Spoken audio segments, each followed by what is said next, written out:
না মগর হ্যাঁ করছে কি তোমার চাচির কাছে গিয়ে আমার নামে গিবত গাইছে মানে হ্যাঁ কইছে আমারে নাকি কোন মায়ার লগে দেখছে কও ইন্না লিল্লাহি ওয়া ইন্না ইলাইহি রাজিউন। এই আরিফিন মানা যায় না তো।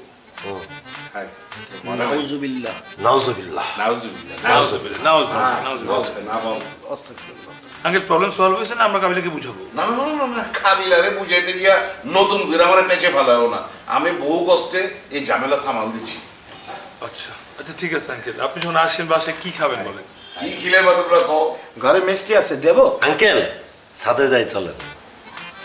খারাপ হয় না কিন্তু ওই মিঠাইটা লয় যদি ছাদে পড়ো ওই ছাদে মিঠাই খিলা না না আঙ্কেল ঝামেলা হয়ে যাবে। ছাদে হয়েছে কি এখন আপনার ডেঙ্গুর সিজন চলে আসছে না, অনেক মশা, আর মিষ্টি আসলে তো মশা বেশি আসবে, মানে আপনাকে অ্যাটাক করবে তারপরে। কও কি ছাদে ছাদে তো মশা বেশি থাকবো না তাহলে যখন যাবো না আমার ওই যে ওই গরুর রক্ত মানে বি পজিটিভ রক্ত তো মশা আমাদের বহু কামড়ায় যেমন না তাহলে এখানে আছি ভালো আছি কাকা লয় না আমরা খেলি কাকা লয় কি খেলবা বাবা তুমি দাবা খেলাবার পারো নি হাই কাকা দারুণ কথা কইছো তো